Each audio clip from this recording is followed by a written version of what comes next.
Para el pescador, la sirena es alguien que vive en el río y cuida los recursos del agua. Entonces, lo primero que el abuelo nos enseña, nos dice, es que tú no puedes sacar más de lo que necesitas si no quieres que la sirena te dañe, porque la sirena cuida.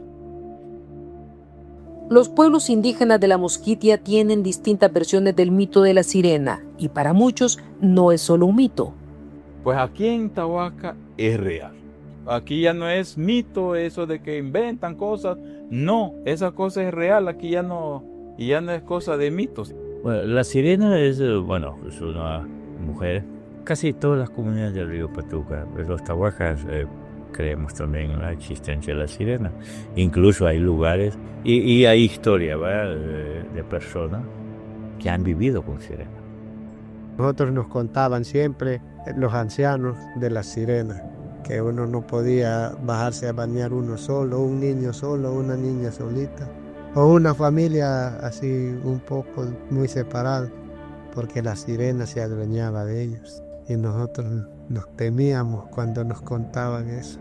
Incluso nos decía, si usted se baña en el pleno Viernes Santo, andar en ese río tirado, usted se va a volver un pez. Entonces teníamos miedo de nosotros no convertirnos en pez. En la cultura misquita, el liwa puede ser hombre o puede ser mujer. Y ellos viven en los cuerpos de agua, ¿verdad? Y pueden hacer daño también a la gente. Si yo pesco mucho, me puede afectar. La gente identifica los lugares donde ellos viven, donde esos espíritus viven. Recuerdo cuando era pequeña e iba a pescar o me iba a bañar a la laguna, al creek, al río, y me decía, a esa parte no vaya, porque allí ya alguien se enfermó. Ahí hay spirits, ahora dicen, malos espíritus, ¿verdad? Refiriéndose a la liva, ¿no? Al espíritu de las aguas. Los mitos lo que crean son tabús. Uno no debería acercarse a las fuentes de agua, por ejemplo, en el caso de la Liwa Mayrin, porque es peligroso acercarse a las fuentes de agua. Uno se lo puede llevar la Liwa Mayrin, se puede ahogar, sobre todo en un territorio donde el curso de los creeks cambia, según la estación del año, ¿verdad? Uno puede encontrarse de repente en un lugar que supuestamente era tierra firme y ya no lo es. Los mitos también sirven para proteger lugares sagrados y los recursos naturales. Entonces, lo que nos pone así un poco a pensar que en la formación natural que nos dan los ancianos para convivir con la naturaleza es que hay ciertos elementos que cuidan y que eso te puede causar daño si tú abusas. No ensucias el río, la sirena se va a enojar. Para usted es mito el asunto de la sirena. Usted nunca va a creer que eso es real. Usted siempre se va a quedar en el mito, que eso es mito.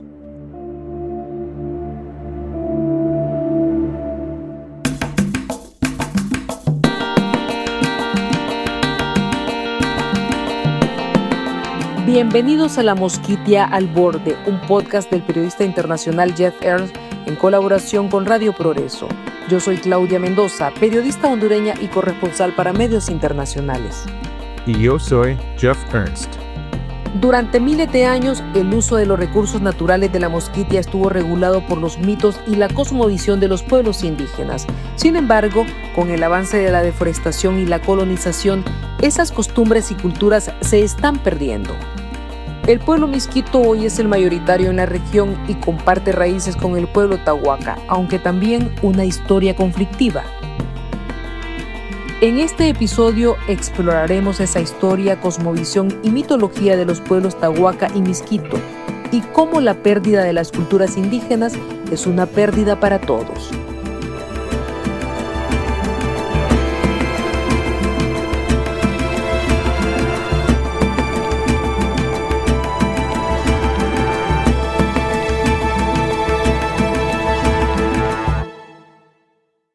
Episodio 3. Entre mitos y reinos caídos.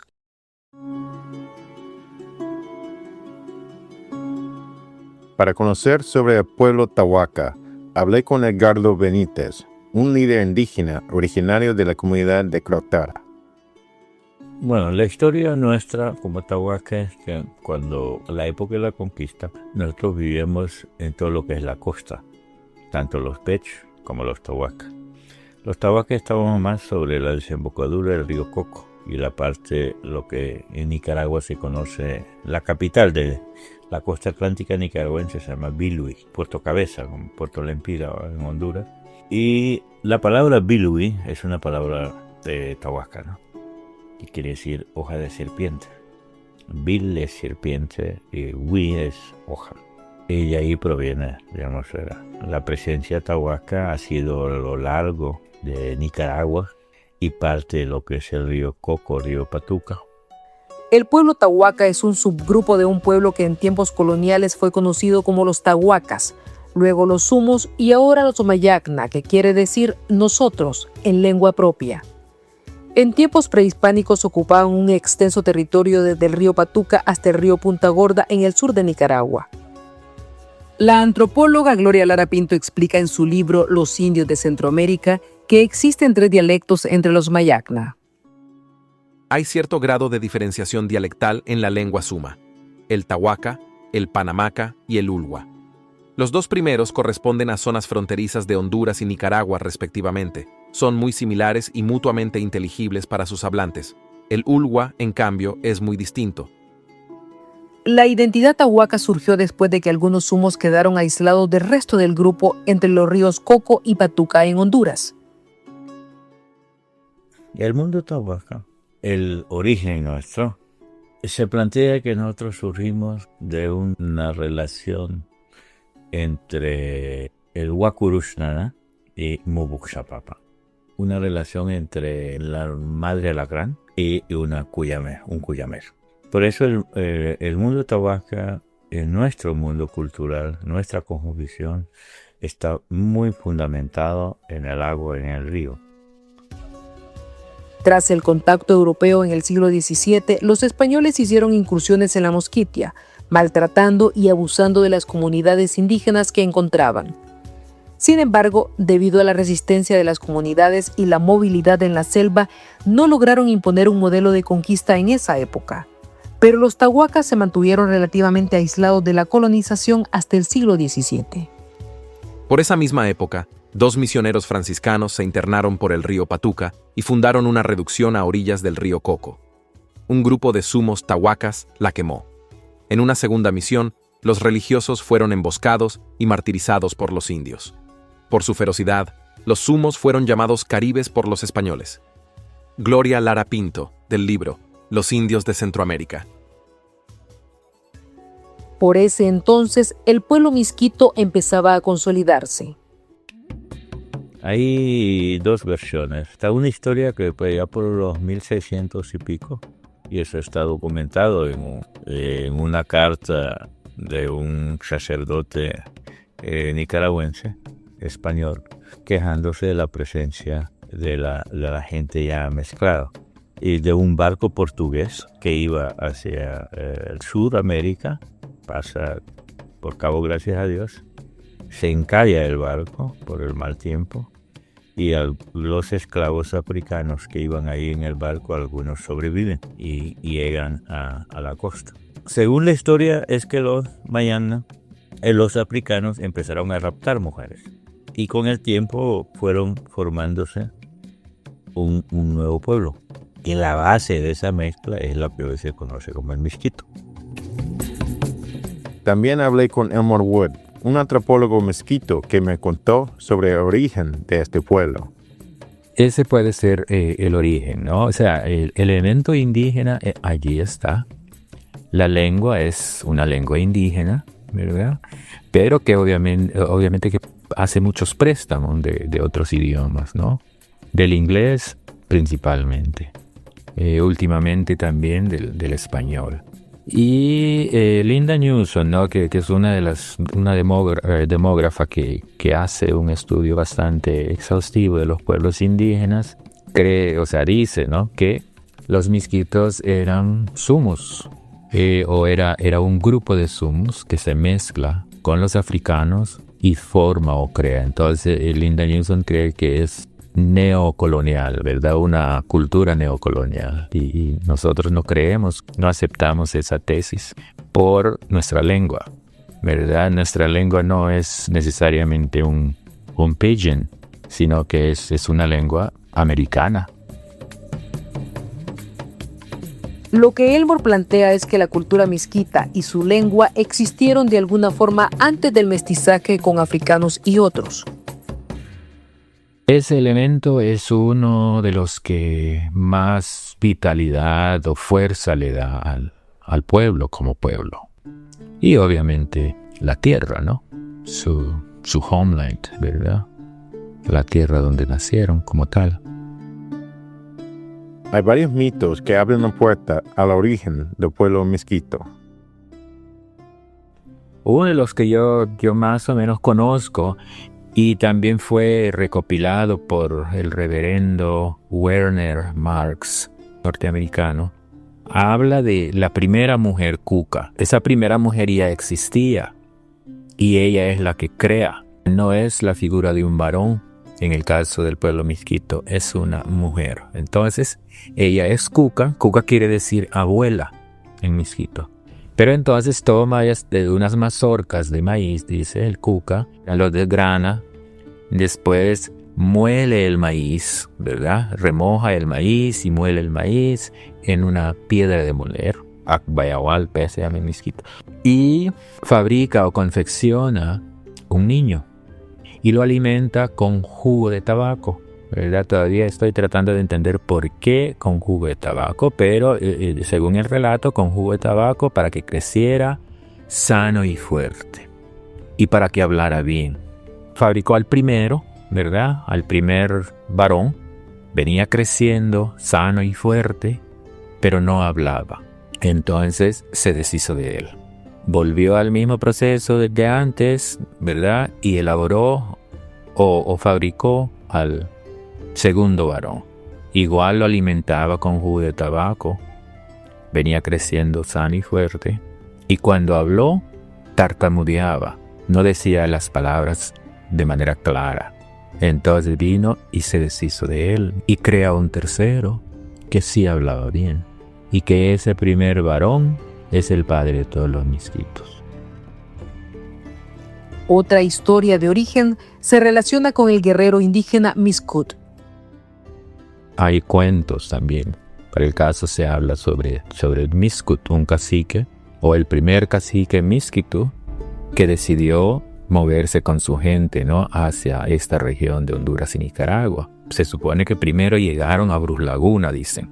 Estuvieron un tiempo ahí, viviendo en la laguna, pero Miskut y casi la mayoría de su gente decidió regresar otra vez a la zona de Quibdá, del Cabo de Gracias a Dios. Entonces la gente de Miskut, según ese cuento, o según esa historia oral, ¿verdad?, contada, como los originarios, ¿no? Los Tawaka y los miskitos convivieron en relativa armonía, pero con el tiempo el equilibrio de poder en la Musquitia cambió. Los miskitos se mezclaron con todos. Hay un elemento ahí histórico, triste, oscuro, en la relación de los miskitos con los otros pueblos indígenas. Porque cuando ellos hacen alianzas con los ingleses, que al inicio eran piratas, ¿verdad?, que realmente lo que ellos hicieron fue aprovecharse de la mano de obra de los indígenas, que eran diestros en el mar, para que prácticamente ellos les dieran de comer, porque ellos eran los que cazaban, los que pescaban, los que, capturaban o mataban manatíes, capturaban las tortugas marinas para alimentar a los ingleses. Y eventualmente entonces los ingleses les facilitaron armas, los famosos mosquetes. Por eso hasta algunos antropólogos también o historiadores creen que la palabra miskito puede que sea una derivación de familias enteras. Capturaban a los tawacas, los llevaban a sus comunidades, a sus pueblos costeros, se quedaban con las mujeres, ¿verdad?, y los niños en el pueblo, y vendían a los hombres, ¿no?, como esclavos. Hay registros de esos episodios. Así es, entonces, cuando los ancianos tawacas deciden entonces buscar selva adentro. ya la convivencia en la parte costera que pasa a control de este mestizaje y empieza a tener conflicto con ellos, entonces nuestra gente decide buscar a los ríos arriba.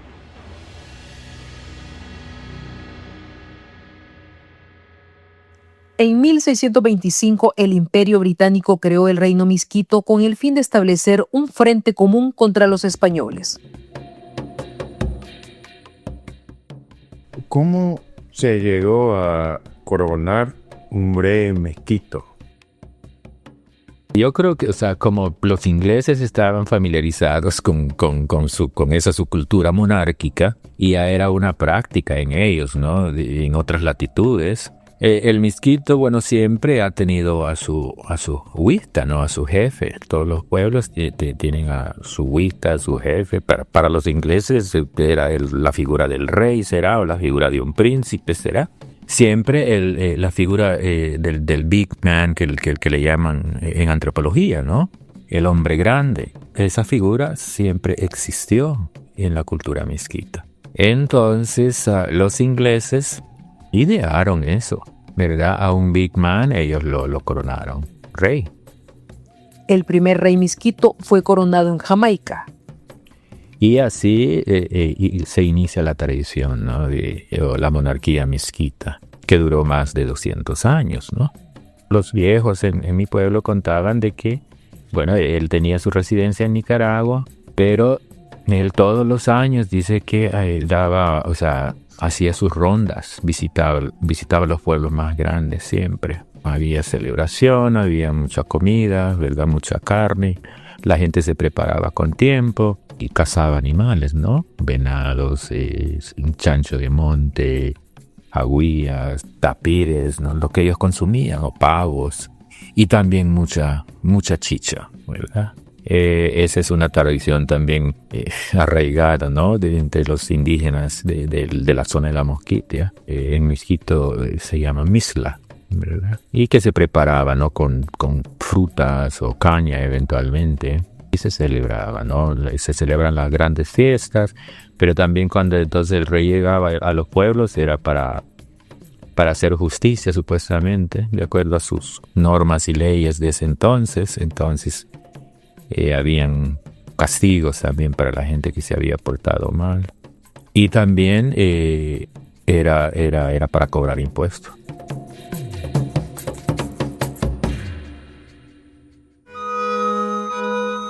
En 1687, el reino miskito se convirtió en un protectorado británico, consolidando así la alianza.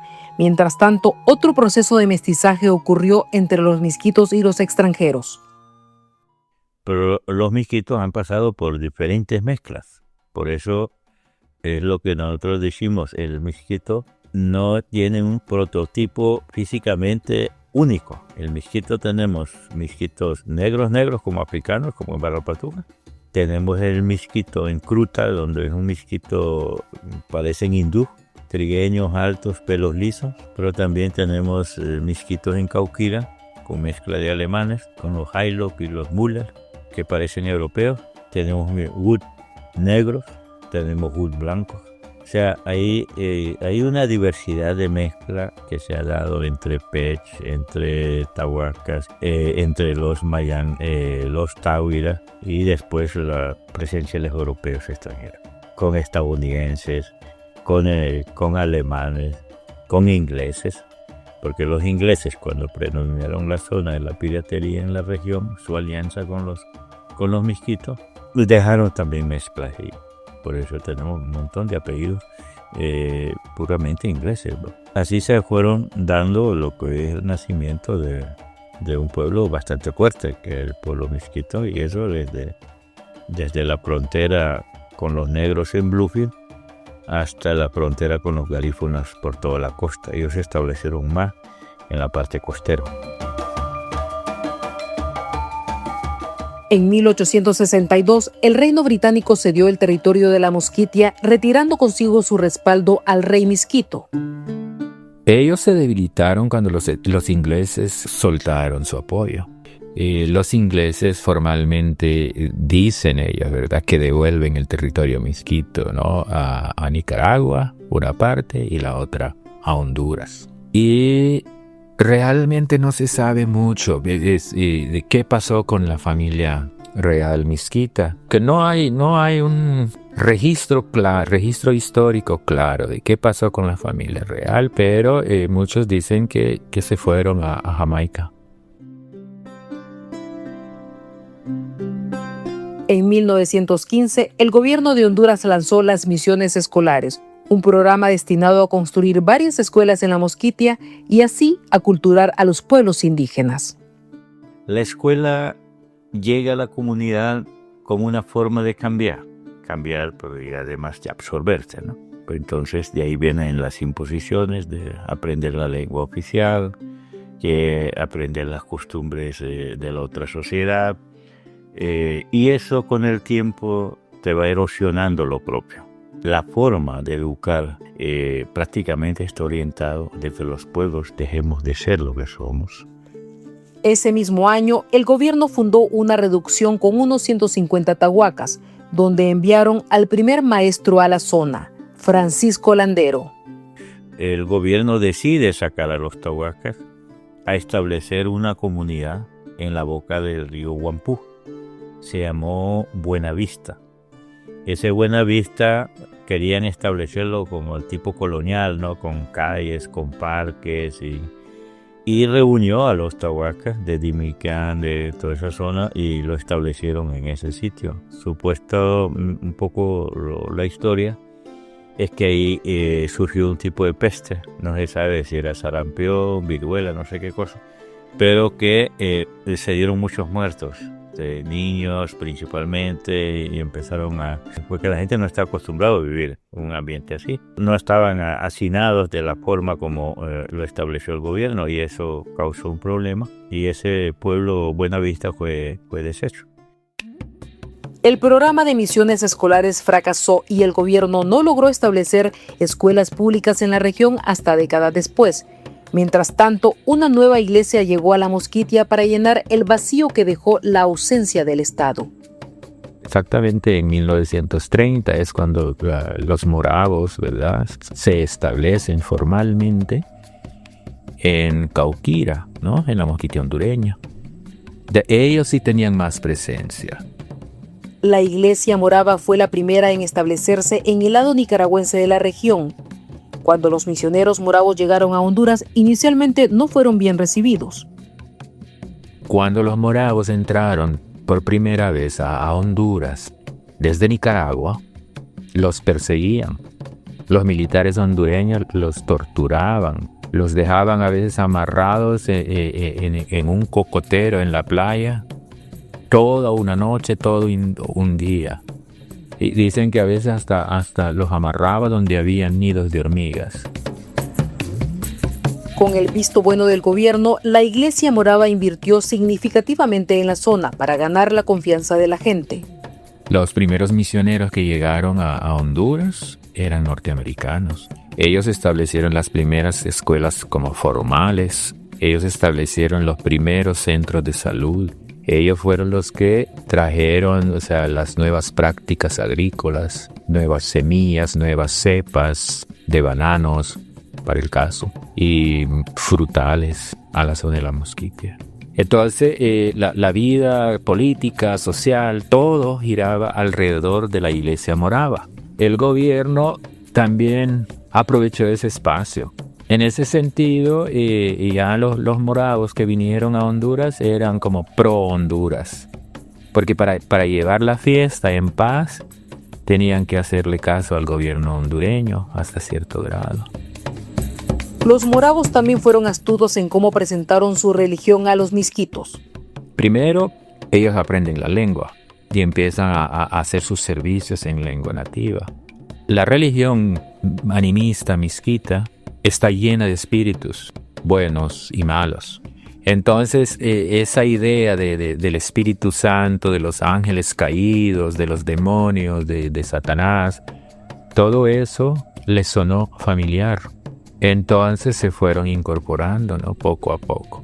Porque también les metieron a ellos, o sea, la idea de que los espíritus y los demonios y todos esos otros espíritus que existe en ese panteón misquito, del animismo misquito, eran los ángeles caídos. Son los ángeles que cayeron con Lucifer, que es el cabecilla de esos ángeles caídos. Eso fue muy, muy familiar para ellos y por ahí fueron entrando, ¿no?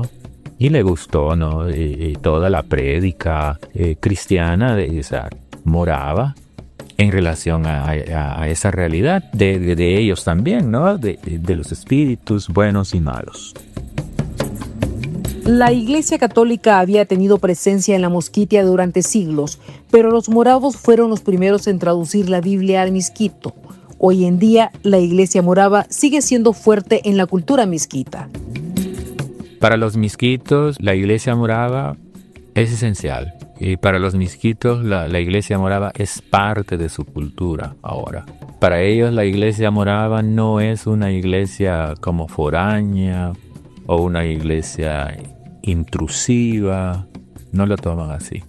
Y ahora el liderazgo misquito también, o sea, gira alrededor de la iglesia misquita. Ellos reconocen y agradecen a la Iglesia morava por haber documentado mucho de la cultura, preservado la lengua, aunque sean textos religiosos. Esas traducciones en misquito realmente es un acervo, ¿no?, lingüístico riquísimo el que ellos recopilaron. Entonces, eso se le agradece mucho a la Iglesia morava. Que no vinieron con el español o con el inglés y borraron nuestra lengua, ¿verdad? Sino que más bien la preservaron. Y la preservación de la lengua obviamente preservó la cultura. Entonces eso más bien se le agradece a los moravos. Aunque muchos critican, ¿no?, que nos cambiaron la religión y vinieron con una religión foránea que no era nuestra. Pero con los tahuacas, los moravos no obtuvieron el mismo éxito.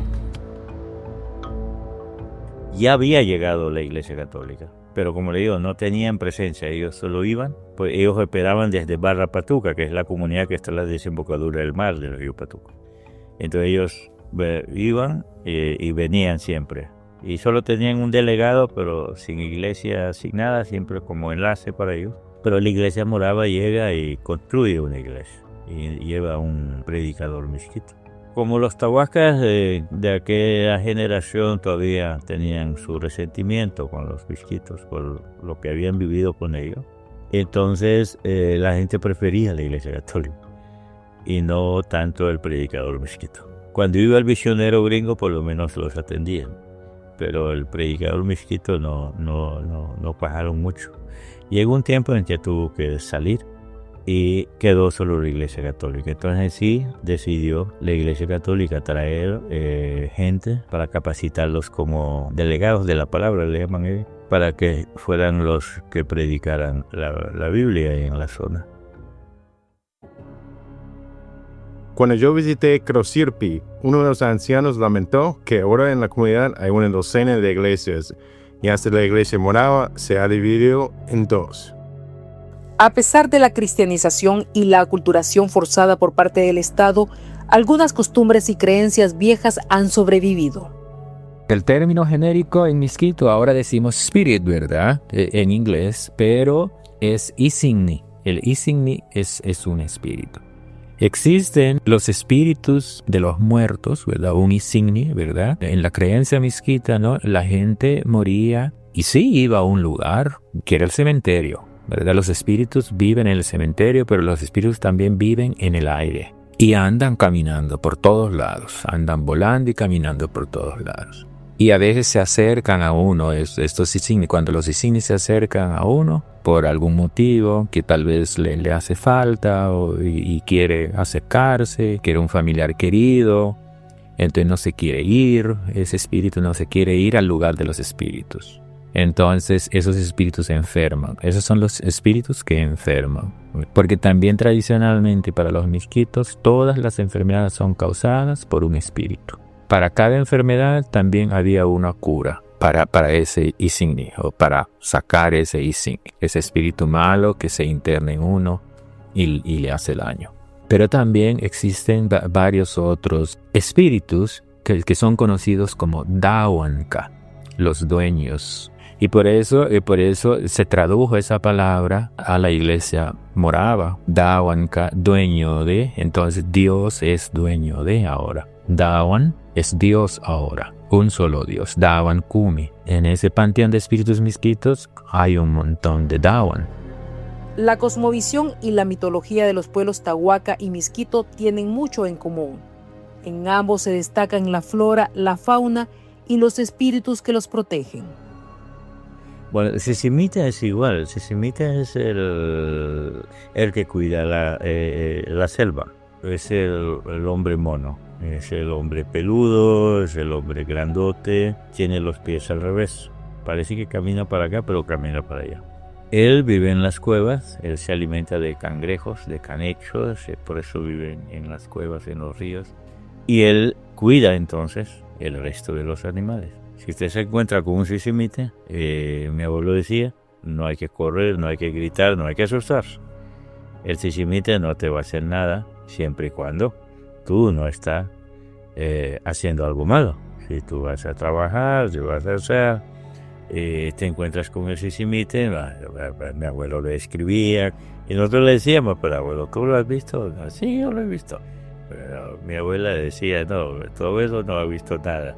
Y eso mucha gente, los cazadores, y la gente que va al largo de la montaña, siempre cuenta eso. Es decir, del sisimite es la regla también de la parte selvática.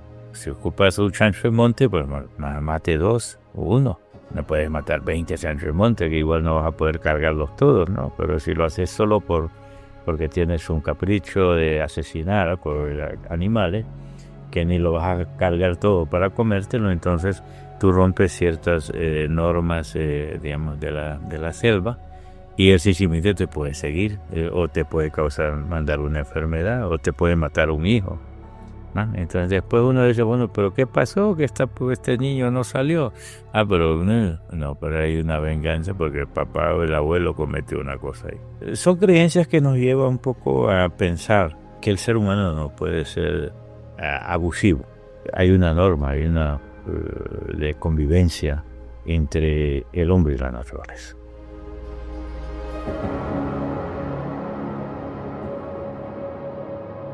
He reflexionado sobre la relación que hay entre los espíritus y los usos de los recursos naturales y esa creencia en los espíritus realmente controlaba el acceso y uso de muchos recursos y hasta de la misma tierra.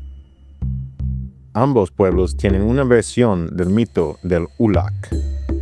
El Ulak es varón, es grande, dicen, ¿verdad? Es un gigante, puede ser peludo, ¿verdad? Pero no necesariamente peludo así de pies a cabeza, no. Es como un ser parecido al ser humano. Algunos dicen que es mitad hombre y mitad mono, que vive en las sabanas. Esos Ulak a veces llegaban a las comunidades a robar muña, ¿verdad? Que es una comida fermentada a base de yuca. Mi abuela recuerdo que me contaba de que al Ulak le gusta mucho la buña. Entonces cuando la gente dejaba sus buñas envueltas en hojas de bijao en el patio, en la casa, los Ulak venían y se robaban la buña. Para Elmore, la historia del Ulak pudo haber sido la inspiración para el mito de la ciudad del dios mono, creado por el explorador Theodore Mort. Es probable que relatos como el que yo le hago hayan sido compartidos con Murdoch para el caso. Y él construye toda esa idea de la ciudad del dios mono. Porque ese cuento no es nativo, ya no existe. Ese existe en el que ideó la idea del dios mono. Pero, ahora cuando dice dios mono también, también tiene sentido la idea del dios por el Dawan, ¿verdad? Porque el Ulak es un Dawan, es un dueño de, ¿verdad? Una entidad, es un espíritu. Entonces yo creo que a él le contaron muchas historias, ¿verdad? Y tuvo que construir algo, creo yo. Ordenando sus ideas, llegó él a esa conclusión. El Ulac, el Sismite y otros espíritus de los pueblos indígenas habitan en el bosque. Al destruirse la tierra, ¿qué pasa con los espíritus también? Con el paso del tiempo, los mitos de los pueblos indígenas están quedando en el olvido. Pues yo tuve la dicha de tener a mi abuela todavía con esas ganas, todavía con esa cultura, ese hábito de contarnos cuentos todas las noches. Ella siempre se sentaba con nosotros en el piso y nosotros alrededor. Y siempre nos contaba esas historias, ¿no? Pero se va perdiendo ahora esa práctica. Ahora la gente se lo pasa viendo telenovelas. Aunque los jóvenes van dejando atrás las creencias de los espíritus, conservan la importancia del respeto a la naturaleza y el bien común. Pero esto se está perdiendo en esta última fase de colonización. Los misquitos eran una cultura bastante como igualitaria. Y yo te daba algo y a cambio tú me dabas, lo que tenías. Esa idea de compartir existe todavía en la psiquis de la gente. Por eso ahora tenemos serios problemas con esta idea, ¿no? La cultura que viene de afuera, que es la cultura de la propiedad privada. Entonces la idea de lo colectivo ya va desapareciendo.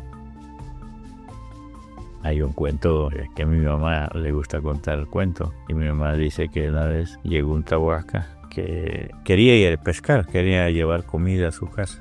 Y mientras él estaba tirando el anzuelo, se le reventó el anzuelito. Ella no podía hacer nada. Él quedó muy triste, preocupado. Tiene una mujer, un hijo y tiene familia y tiene que llevar comida. Cuando de repente salió una persona a la orilla de su canoa, que su cayuco de pipante le decimos nosotros, y le dijo que no se preocupara, que ella había observado que él solo saca lo justo que ocupa para comer. Entonces ella saca 2 pelos de su cabellera y empieza a moverlo ahí adentro de la canoa. Cuando ella mueve aquí con el pelo, entonces empiezan a caer los peces, ¿no? Y se despide de ella. Es muy interesante cuando uno empieza a analizar de que en todas las dimensiones de la vida humana hay reglas.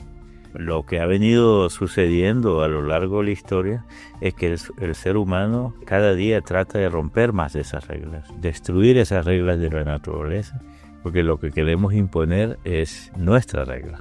Queremos ser, digamos, el pequeño Dios en el planeta y olvidarnos del verdadero, el que dio vida a todo, ¿no?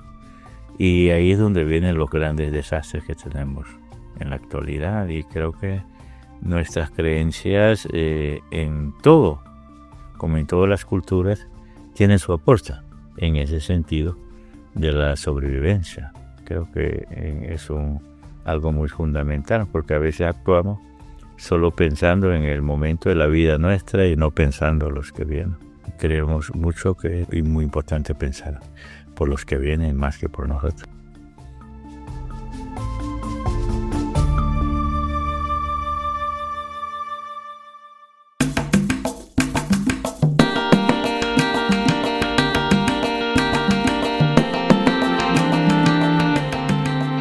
Esto fue La Mosquitia al Borde.